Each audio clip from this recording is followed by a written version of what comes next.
sem estudar muita coisa ainda. Primeira conclusão, é um ciclo, na minha cabeça, de 3 estágios. Segunda conclusão, são, como acabei de falar, 3 mudanças de tendências climáticas. Terceira, alterações de temperatura CO2 metano, às vezes vertiginosas, que independem da ação do homem. Está claro, estava lá no gráfico. E você tem o prazo Holoceno vencendo.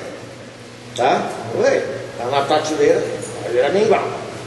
Bom, com isso eu cheguei a uma dúvida. Eu falei, mas que será o mecanismo terrestre regulador cronometrado que muda a marcha entre essas 3 tendências climáticas? Isso que me interessava muito mais, de saber se o meu carro está emitindo mais ou menos CO2. Eu queria entender qual é essa mola propulsora que a Terra tem dentro de si, que joga tanta coisa para cima. E nós vamos tentar responder essa pergunta hoje. Então, eu vi que a conta realmente não fechava. Aí, com isso na cabeça, eu saí à procura de mais informação, estudos. Se você é um leigo, você não pode ficar lendo o jornal, porque os caras vão falar o que eles querem. Eles ouviram de um outro jornalista, que ouviu de um outro jornalista, que alguém pagou para escrever aquela matéria. Eles ficam repetindo. Bom, em 1924, a manchete do New York Times, jornal mais importante do mundo, tal. Ó, tá vindo uma nova era glacial. Isso é em 24. 9 anos depois, mesmo jornal, fala o quê? Puxa vida, agora estamos indo para aquecimento global. Mesmo jornal, 9 anos depois. O que é? Morreu todos os jornalistas que escreveram essa matéria aqui, eu não lembro mais.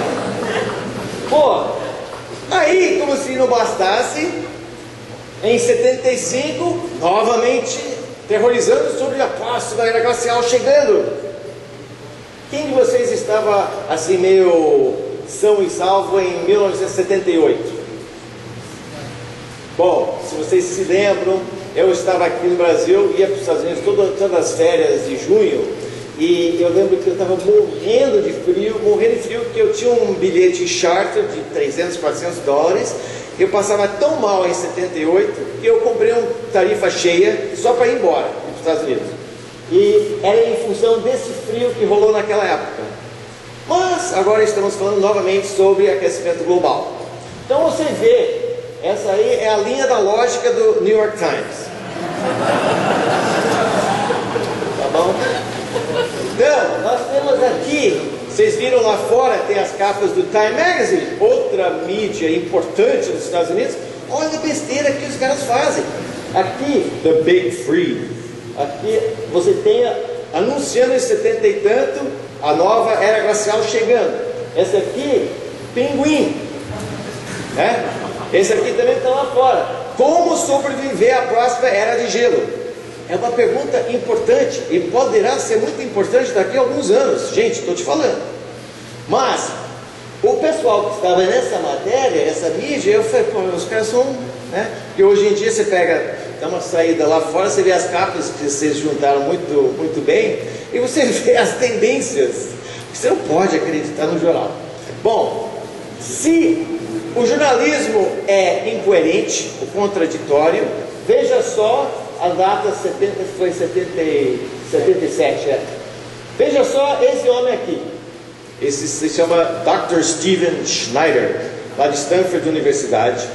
E em 1978, todas essas matérias, sabe quem era o entrevistado? Ele, o bambambam da nova era glacial. Só que hoje ele ficou mais feio e mais burrinho, porque agora ele está declarando, ele é o conselheiro do Al Gore, ele acha que estamos indo para... Apareceu? Desculpa, gente, esse ano. Passa a mão na cabeça dele.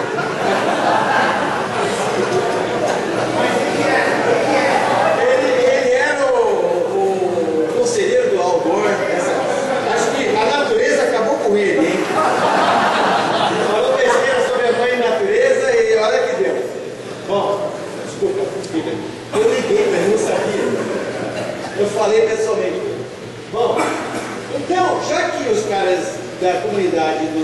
alarmistas eram meio biruta, eu falei, deixa eu procurar o outro lado da história. Aí eu mergulhei na comunidade internacional de céticos. E, por minha sorte, naquele momento estava rolando em Nova York uma grande conferência, que era com todos os caras que estavam nesse filme que eu tinha visto, do Great Global Warming Swindle, etc. Eu falei, puxa, eu adoraria conhecer pessoalmente esses caras, né? Então, lá fui eu. E a primeira pessoa que abriu o evento, deixa eu só pegar aqui. Vamos ver se... Parecido, né? Bom, esse aqui é o livro do Václav Klaus. Ele, na época, eu estava lá na plateia aqui com vocês, o cara levanta, abre a conferência, era o presidente da Tchecoslováquia. Pô, todos os alarmistas me falavam que os céticos eram um bando de ralé, assim, que não tinha credencial nenhum. E daí eu falei, pô, estou diante de um presidente da Tchecoslováquia, estou diante do futuro presidente da União Europeia. Eu não estou falando com, sabe, um Zezinho da escola da esquina. Eu falei, puxa, que legal. Daí, falei pessoalmente com ele, convidei ele para... Quando eu vi ele, falei, pô, adoraria fazer um evento no Brasil com pessoas como esses para falar. Falei com ele, peguei o cartão dele, e ele falou, agora estou meio ocupado, tenho que administrar um país, mas depois eu...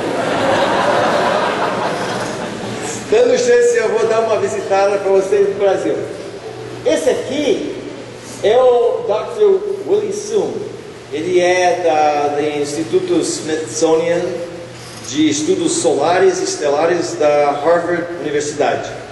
Aqui ele está mostrando o gráfico em 2005, que o Mário estava falando antes, mostra, aliás, no filme eles não falam, eles só tem o nomezinho dele lá no cantinho, lá, coitado.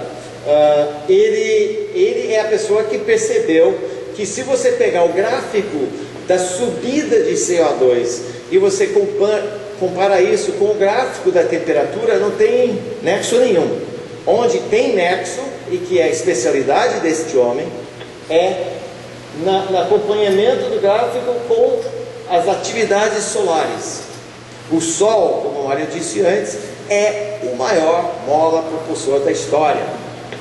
Agora, interessante, eu tive bastante conversas com ele, foi, sabe, pessoas... Václav Klaus era super ocupado, mas pô, eu fiquei chocado de eu poder chegar nos caras, vamos tomar um drink, aí vamos comer uma coisa, vamos tomar um cafezinho e tal. Eu falei, poxa, eu estou falando com o PhD da Harvard Universidade, etc, tal, para me sentir, né, ou tal. Bom, e quando eu fui sentar com eles, esse aqui é o sócio, amigo dele, etc, o David Legates. David tinha acabado de ser mandado embora. 3 anos antes, ele era o diretor de climatologia da Universidade de Delaware. Ele foi promovido, escolhido pelo estado de Delaware para ser o número 1 do estado, conselheiro do estado em 2005. 3 anos depois, ele e o Willie lançaram esse vídeo, que não dava para você impedir os ciclos solares. E em 1 ano ele foi mandado embora tanto do estado quanto da faculdade. A perseguição que esses dois me mostraram era triste, gente. Vocês não sabem como sofre esse pessoal. E eles não têm... Ele era pessoa simples. Como eu falei, sentava lá, tomava cafezinho comigo, etc. Não era pessoa bambambasta e tal. Era gente como a gente. E super idealistas e super assim, acessíveis. E eu fiquei triste por ele. E ele falou para mim, Mark, quando os caras estavam me atacando, isso não me preocupava. Agora, o meu trabalho hoje está prejudicado porque eles estão atacando os meus colaboradores. E assim eles estão quebrando as minhas pernas. Bom...